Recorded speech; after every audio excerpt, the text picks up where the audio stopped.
It went too far. Angie was wrong to say you look like a porn star, whatever. Let's not insult porn stars right now. Really?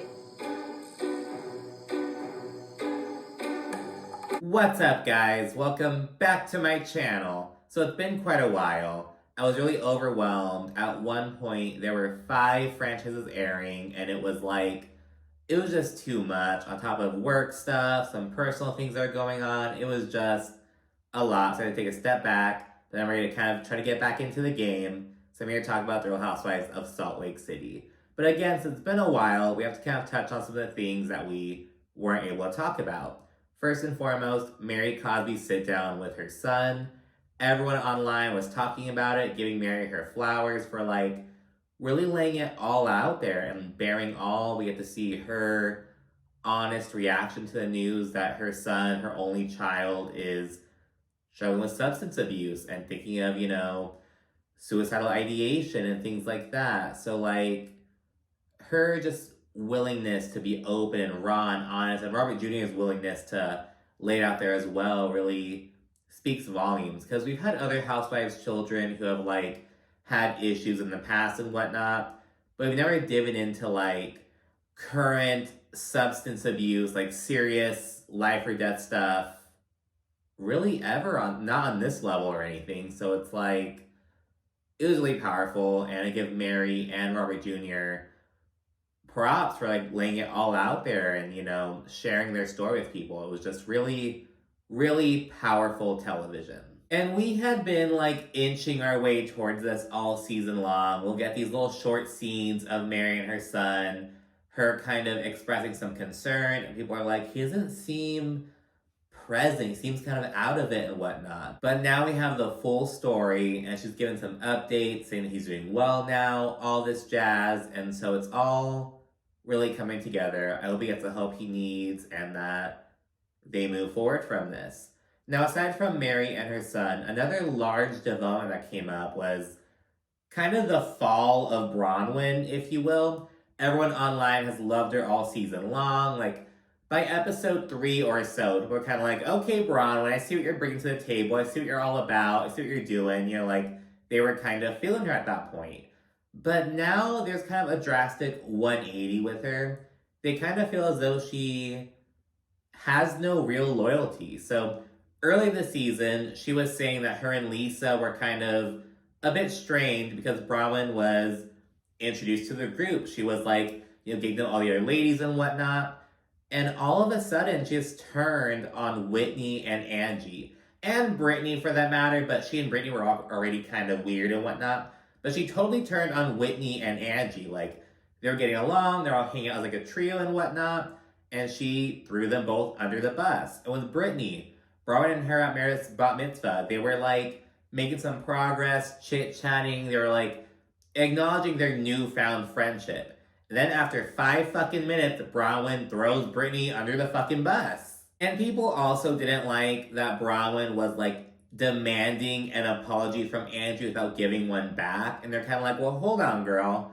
Look at how you were handling Heather back at your house. You thought Heather was being weird for coming and expecting an apology. But now look at you. You're doing the same thing to Angie. So it's kind of they think Bronwyn's kind of messy and just I don't know, but she had a swift fall from grace, if you will. It was overnight damn near, you know what I mean? So that was kind of interesting to see. And speaking of Bronwyn, she also added fuel to the situation between Angie and Brittany.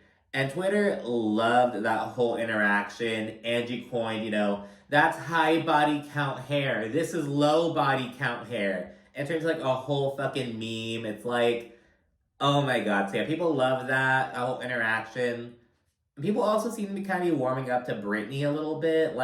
She's really active on social media. She's kind of cringy, but people are kind of okay, but she's funny. She's delusional, but she's funny. You know what I mean? I don't know. They don't really genuinely like her as a person, it seems. They just kind of laughing at her, laughing with her. I'm not sure what the whole situation is. I don't really feel one way or the other about Brittany, but she's alright, you know what I mean? People have gone from hating her to tolerating her, or dare I say enjoying her, so that was another interesting development.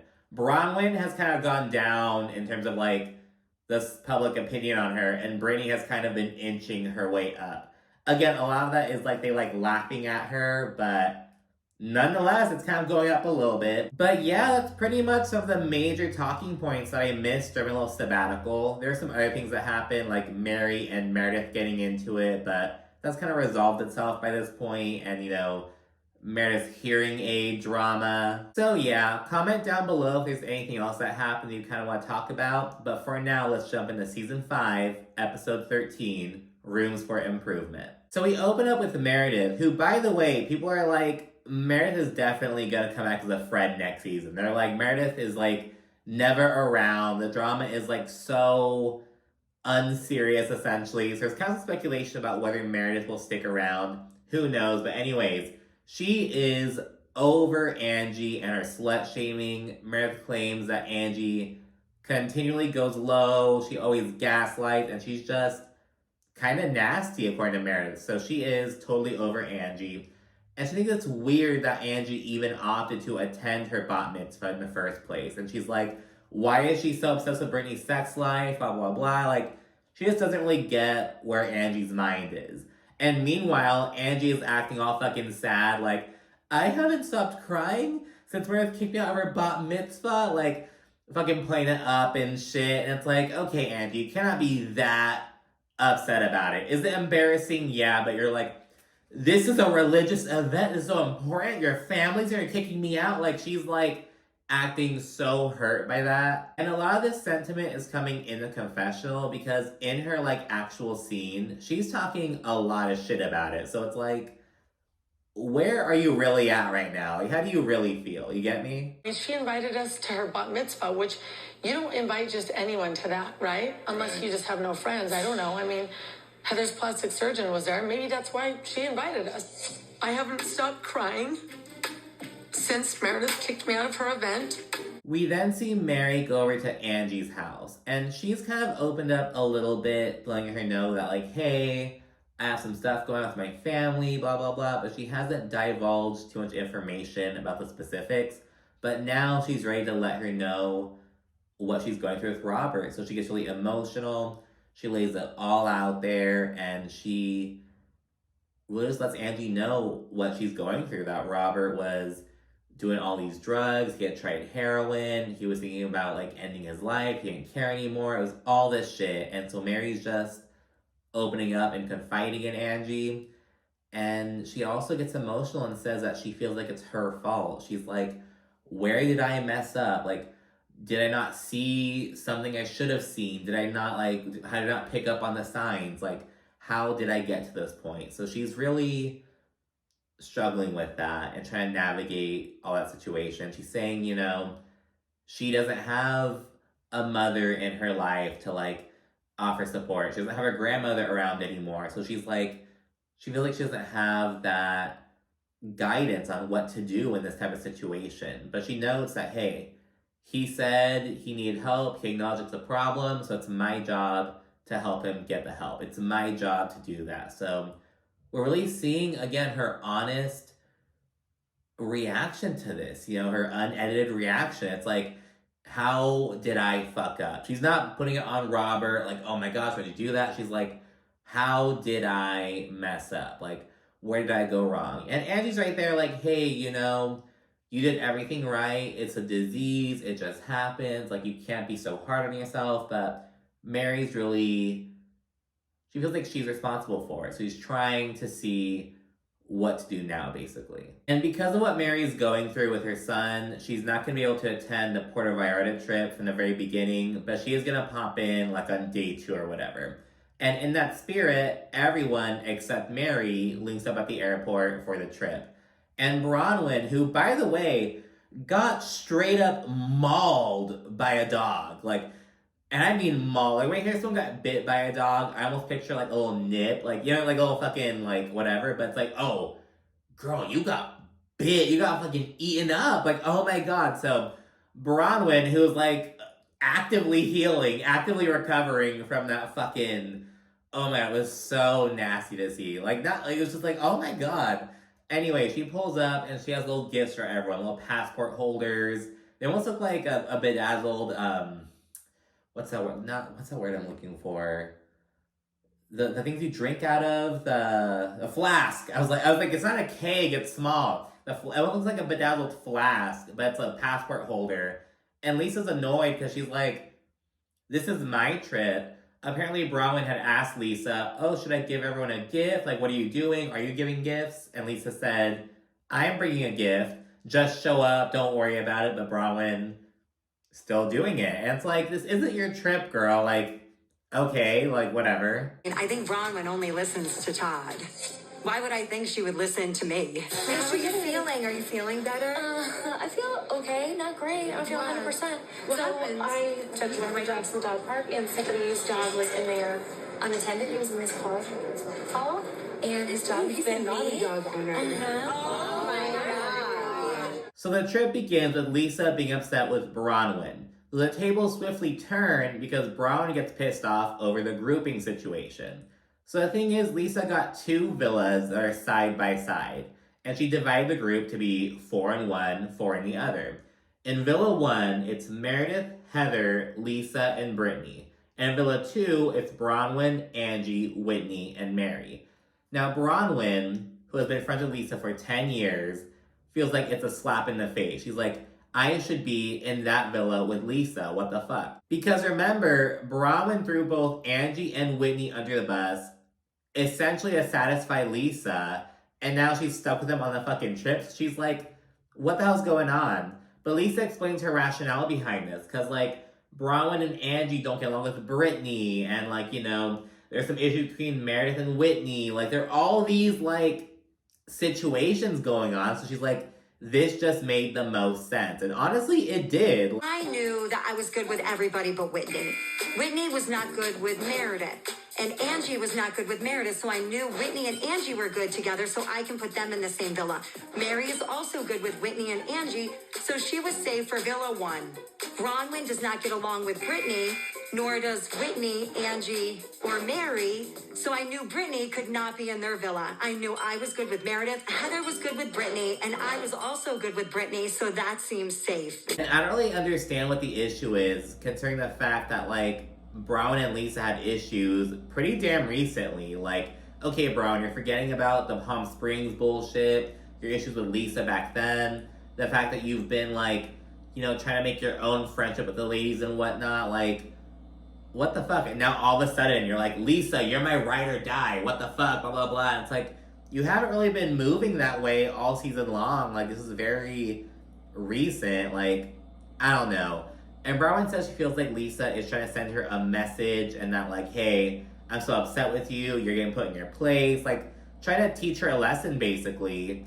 And Bronwyn's like, you know, Lisa knows I'm going through with this fucking injury I recently got, so what's going on with my daughter and the family bullshit. Like, she doesn't understand why Lisa is doing this to her. And honestly, Whitney is kind of relishing in how Bronwyn is crawling back to her and Angie, and I cannot blame her. Bronwyn was so quick to throw Angie and I under the bus at Camp Day just to stay in good graces with Lisa and Heather. But look where that got you now, Bronwyn. You're stuck in the villa with us with your tail between your legs. And meanwhile, we see Meredith and Lisa chit-chatting. And Lisa says she's annoyed with Bronwyn for bringing these gifts on the trip. She's like, I told her not to bring them, but she still did it. And she's like, oh, well, why would I expect her to listen to anyone but Todd? She only listens to Todd, blah, blah, blah. So she's kind of like, that's so weird of you. Like, why would you just, like, try to step on my toes like that, essentially? And Meredith says that she is over Angie going low, and she just wants her to stop shaming other women, and she just doesn't even want to think about her right now, basically. And now, despite Meredith being like, I'm just so over Angie, whatever, she actually brought the gift that Angie gave her for her bat mitzvah. Because when Angie was getting kicked out, she was like, I actually brought you a gift. You showed up to my anniversary party empty-handed, you classless bitch, like making a whole fucking deal about that. So Meredith's like, you can have the gift back. And it turns out that Angie got her some like fancy shampoo and conditioner, but had sulfates in it. So Meredith's like, this wasn't a thoughtful gift. She knows I have keratin in my hair, and I cannot use sulfates. So she can have it back. And it's like, okay. She also adds that like, oh, it's shampoo from her salon. It was some fucking thoughtless, like, last minute type shit. And it's like, how is Angie supposed to know you have keratin in your hair? Like, you and Angie have never been friends like that, but whatever. Meredith is just trying to take a dig at Angie, basically. At that point, the women all head out to the restaurant, and they first stop and have some drinks at a little bar area. And while there, Brittany comes out with another fucking announcement. And Lisa's like, oh my god. Brittany's always like, tink, tink, tink, I have an announcement, I have an announcement. And in the past, they've been kind of like, just bullshit announcements about Jared and her relationship, all that bullshit.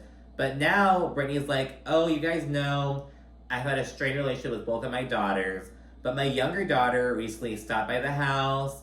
We spent some time talking and spending time together, and she spent the night. Oh my gosh, like trying to just let them know she's making progress with her daughter because she's estranged from both of them. But no one gives a fuck. And Brittany's kind of like, ouch, like what the fuck? But it's like, people don't care because you've fed them such bullshit so far. Not like that she fed them lies or anything, but it's just like, you've been telling them about your relationship and just shit that they don't care about. So now when it's something big, they're gonna be like, okay, Brittany, whatever. And it's like, I think they would have taken it more seriously if Brittany had like talked about her family a bit more beforehand. Like, I don't know, but yeah, Brittany's kind of upset about that, and I get it. Like, it kind of sucks when like, oh, I'm excited to share this story and no one cares to hear it, but it's like they're kind of just working with what you've given them in the past. You know what I mean? They've learned to tune your announcements out, basically. That's what's happened. Like, it's not you don't care about your daughter, it's that they've learned to not care when you have something to say or announce, which sucks, but like, that's what happened, Brittany. And while there, Lisa checks in on everyone as the hostess, and she's like, how you liking the rooms? Are you settling in well? Like, all that kind of jazz. And Brown's like, I was kind of surprised over the rooming situation, considering that we've been friends for 10 years. And she adds that Lisa is staying with Brittany, who is her new friend. And here comes Brittany. Maybe she just likes me more. And it's like, oh my goodness. And Brown's whole thing is like, it's not about the room. It's about me wanting to be with you, Lisa. And it's like, where is this coming from? Why you act like you've been Lisa's ride or die all season long? Like, that's not what happened. And Lisa's like, it's a beautiful villa and we're right next to you. The villa should basically be one big old thing, but like, we're right next to each other. It's not a big deal. And Robin feels like Lisa is basically telling her to like shut up and be grateful as opposed to like hearing her out. So yeah, Robin's pretty upset and coming off as kind of needy. And Lisa's like, look, it's not a big deal. You are right next door. Like, come on. Like, basically like, it's not a big deal. What the fuck's the problem? Which upsets Browen even more. And yeah, they keep kind of bickering while en route to the table. And once they get there, Angie notices that there's a bag at her seat.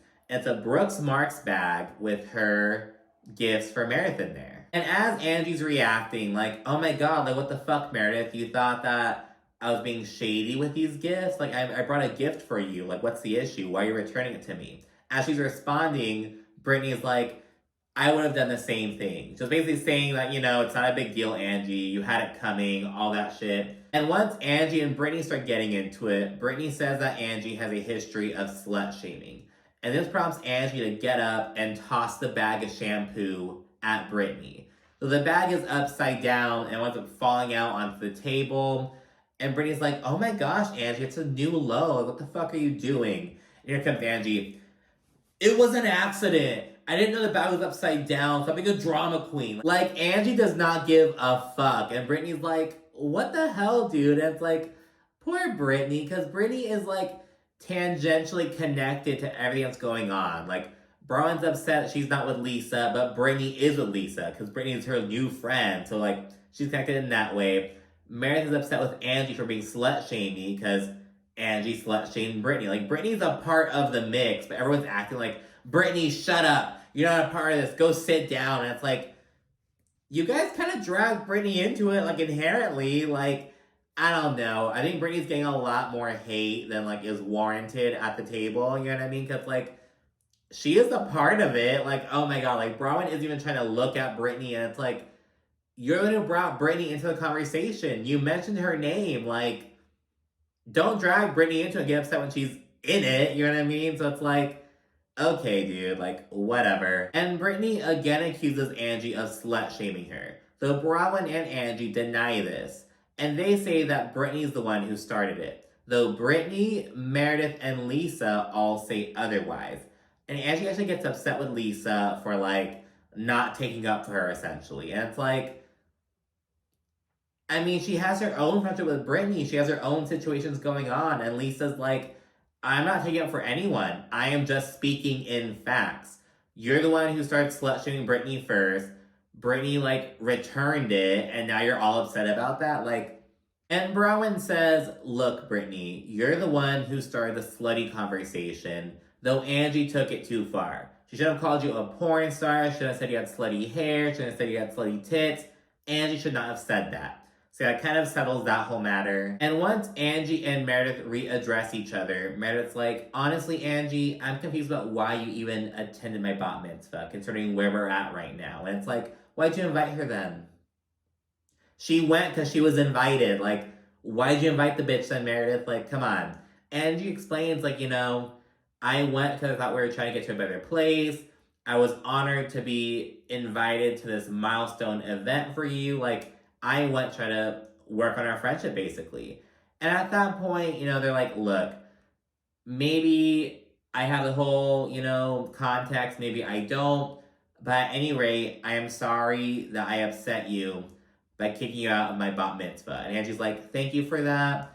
It really upset me, blah, blah, blah. So they seem to work it out, basically. But yeah, it was just... a lot has happened this season in Salt Lake City, to be honest. It's been a great season. No filler episodes, damn near. Everything brought something to the table. People are also adding, like, Bronwyn got mauled by a dog. We're just glossing over it. Like, on other franchises, that would be, like, a whole fucking storyline. You know what I mean? But it's like, nope, it's just something that happened. We have bigger fish to fry. Don't worry about it. But anyways, that's it for this episode. Be sure to like, comment, subscribe, and of course, stay tuned for more. Thank you for watching. Bye.